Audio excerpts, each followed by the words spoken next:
The next speaker, I have an axe to grind over last 3 decades. An intercollegiate competition. 2 of us had done really well and got into the finals. And suddenly there is a wild card entry that enters. And this was, remember, the days when we had to make the OHP, keep it on that. So a lot of preparation had gone through. And both of us were confident. Rajat Daksha, who's currently in Japan, or I, and we are the standard competitors in oratorical competitions. We thought one of us is going to win the prize. And suddenly, somebody came as a wild card entry, spoke about DARPA and the internet because before we even knew what it was all about, and walked away with the gold medal. Appavi spot that I need to keep track of this guy, and we have been keeping track of each other to the extent that we have done a lot of adventures together. We've done a lot of travels, and we also share a lot of stages.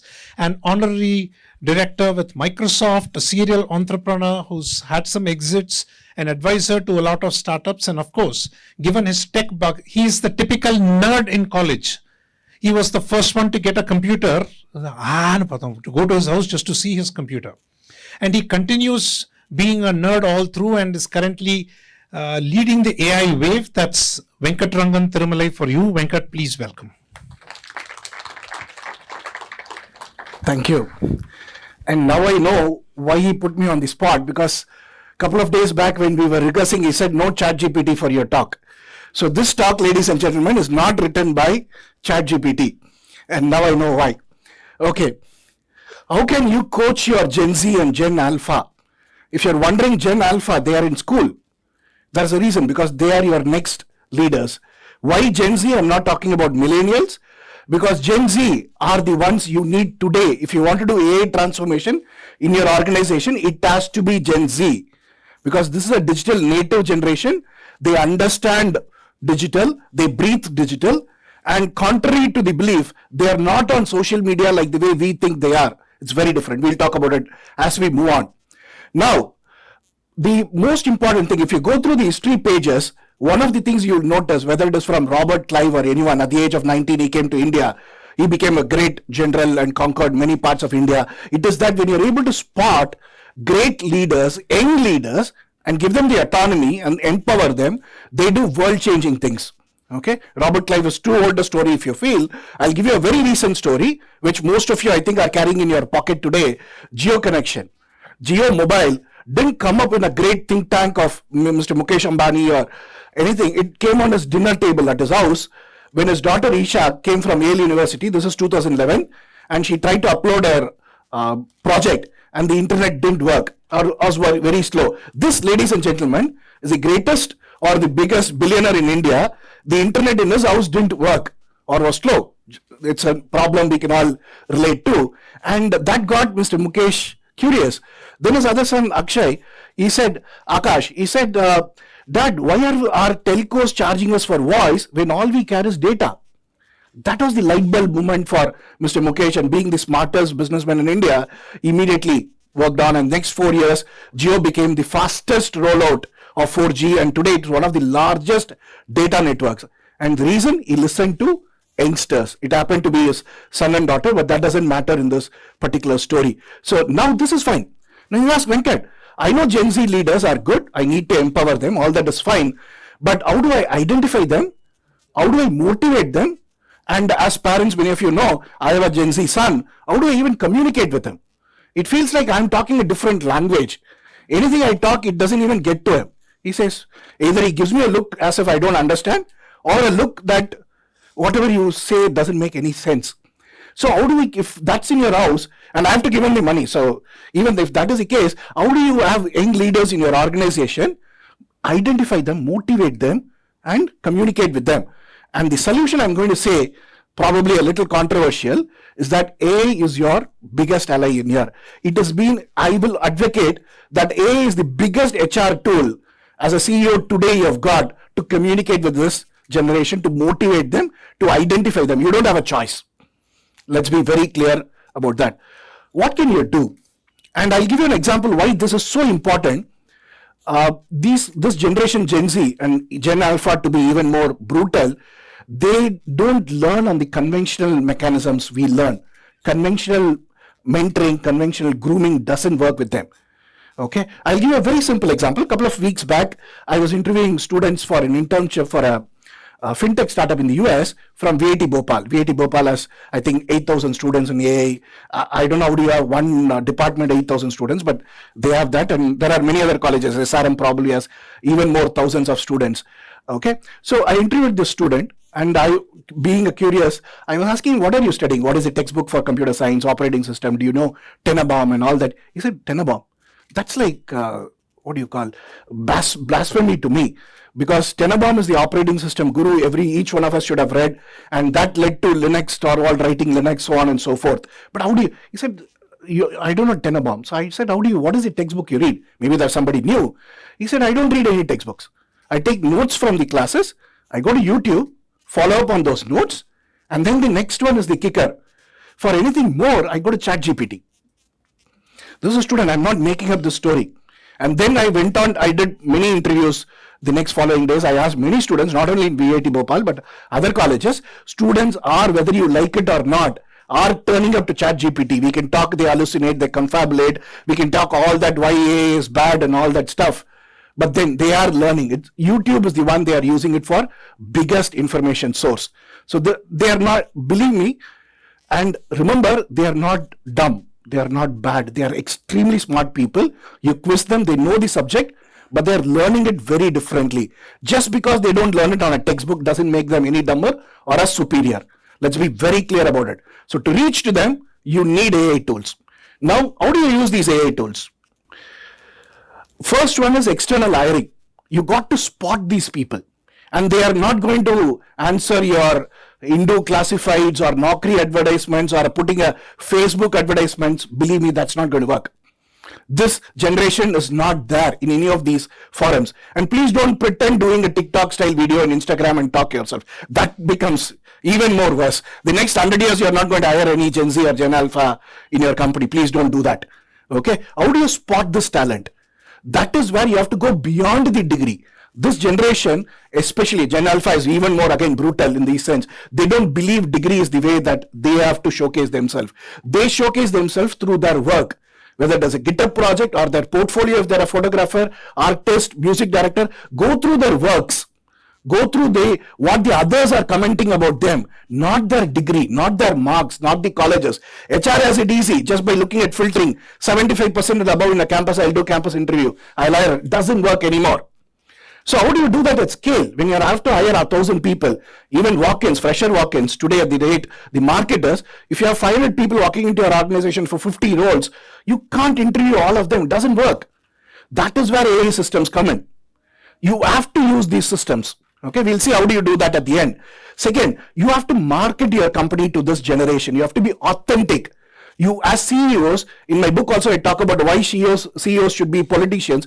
You need to communicate yourself, be authentic to this generation. You can't be doing one video, I'm hiring, please join. That doesn't work. Throughout the year, you have to have published videos about what happens in your organization. How fair are you? How environmentally conscious you are, so on and so forth. So that is the way you spot these talents and make them come and work to you. You see this working with startups, right? Why do startups have the best talent? Because the startup founder or co-founder works with these people, nurtures them online and gets them on board. For you to do that at scale, you need AI. There's no other solution.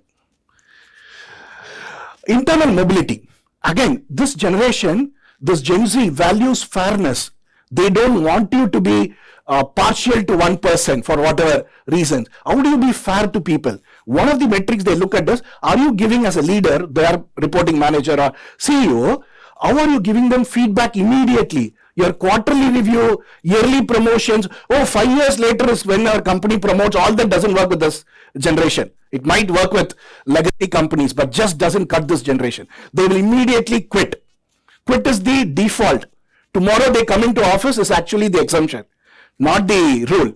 They going today, they may not come to your organization is the way they actually work. What they look for is not your salary, not your perks. 20 years back, Google gave great chef food and all that. That doesn't cut it anymore. Because they can order better food than what you offer in your canteen through Swiggies and Zomatos of the world. So they are looking for fairness. How much you care for environment. Look at what happened to Mr. Elon Musk, whatever is the political thing he took. Teslas are not selling. Nothing to do with Mr. Elon Musk and his political views, but it's affecting. So this generation looks at all these parameters. So in your organization, internally, you need to have all these parameters, look and communicate it to them. So build with AI, internal talent marketplaces. Every company today, large companies are doing it. From Unilever, it's done. They are looking at 60% more cross hirings, where they would have gone out and hired and these people would have gone out. They are saving by giving a talent marketplace. And this is not a website where people see Naukri type ads and apply. The system tells these people that there is an opening available, why don't you apply? And tells the manager, why don't you look at this guy? You want somebody who's very good in front of camera. This person is in actually engineering department. He is good in talking to camera. Why don't you look at? So systems are able to give you all that feedback. You can't do that at scale beyond 100 people organization without AI tools. So external hiring, internal hiring. Third is succession planning. Why are we talking succession planning? I'm talking about something called as dynamic succession planning. That's a very probably the first time you are hearing this term. I heard at it, and then when I looked at it online, there is enough and more research done on this. And every software, HCM, human capital management, your HR softwares today, from SAPs to Oracle to Workday to 8 Labs, everybody have this systems. What it does is every role in your organization, managerial role, it figures out dynamically who's the next person who can replace. Every day. It's not a static Excel, static PowerPoint anymore. The reason is if that person quits or leaves or is not available, you know who is our successor immediately. Of course, you don't publish it in your internal portal and say person A's successor is this, then maybe you will drive a car and something bad will happen to person A. But you are doing real time the succession planning. Again, to do this at scale, your HR can't be doing, even if you have 20 managers, your HR can't be planning succession every single day for them. And again, remember, this generation values fairness. How do you do that? It has to be on data. So they look at all your team's meeting, they look at all your emails, they look at all the products they worked, all the projects, and dynamically compiles this succession planning. So external, internal succession planning. Okay, all this is fine. Venkat, our company is doing it. All this is good on stage. There are 3 examples I'll talk to you. All the 3 are fascinating examples. You will not, even if you forget my talk till now, you will remember this 3 examples. Razorpay. Arshil Mathur, the CEO of Razorpay, a couple of weeks back published a tweet and became a sensation. In his organization, a couple of weeks back, he set up an hackathon for all his senior leadership. CHO, CHRO, CMO, COO, CTO, everybody, you name it, all the people reporting to him on the next level. He had them and gave them an hackathon, Google AI Studio, and said, go build from in the morning till evening a system, a software for your team to improve whatever you want. Just gave them the tool. There's no choice. No, I don't know software. Software scares me. I was bad in maths. None of those things works. And by the evening, the marketing department head, he won the award, but more than winning, the system he built was actually deployed later in Razorpay to automate the calls and then answer back.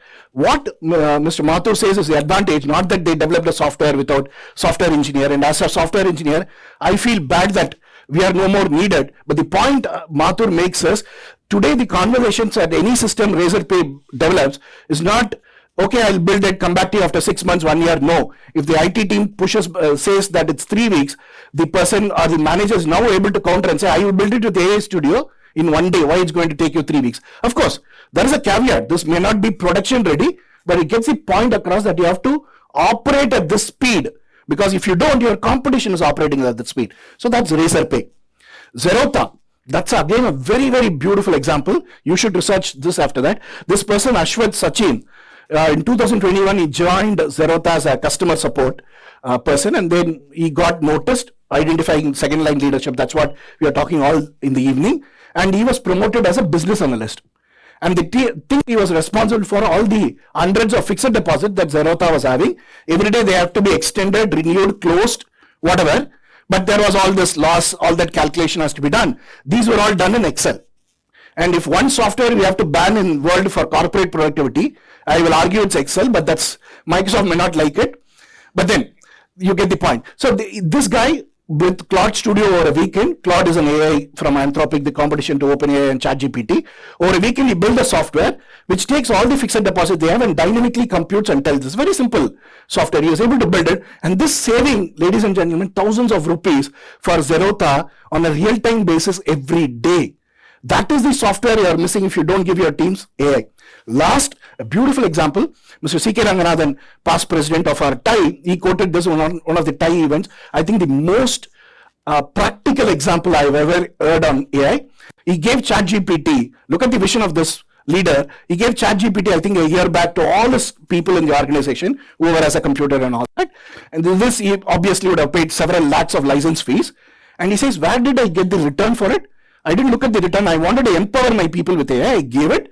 One of the examples he quoted was in their Karnataka warehouse for Kevin Care products. They were able to save 3.2 crores per annum by process improvement of by just that manager asking ChatGPT, how do I improve my process? Okay, he says that was the lowest hanging fruit we were able to get with ChatGPT, and he was able to give it to his colleges. He says we are now giving it to all the students, etc. So these are three real world examples of leaders around us doing AI in their organization. Now, how do you roll it out? All this is fine. All this is fine. We have Razorpay and all these examples. For your AI transformation, I have just 2-3 points. Please have the second level leaders or Gen Z at these projects because they understand AI transformation. And the next question is, should I build or buy? Please buy. Unless you are a large enterprise with a dedicated AI team, please don't go, or please don't be tempted to build. As a software consultant, I'll be super happy to build a project for you and waste the next $1 million for you. If you have it, please be my guest. We'll build the next 1 year AI project, and I'll come back to you at the end of 1 year saying the underlying Claude has changed or the OpenAI has changed. We have to respend this $1 million. So please don't do that. Buy, and all the companies, like I said, have AI products, and just start using it. Couple of years later, as things mature, you understand this technology better, you might want to build it yourself. Then the other thing, one caveat on all this, these products, any of the AI systems you use, they tend to be expensive. Please be aware of it. Today, a couple of days back, Notion CEO, the $1 billion notes taking application, the CEO, they're making, please, I think all of you are seated, the Notion makes 90% profit. 90% profits. We'll all die and probably kill each other for that kind of profit margin. He says 10% of my profits I'm paying to AI companies. But he says I have to do it because otherwise my business won't succeed. So when you're rolling out, it's not just buying a software, but understanding it, get the expertise from people on which software, when, how do you use? Otherwise, you'll have millions of dollars of bill coming from these large companies. So be very careful about that. Then the last point I like to close.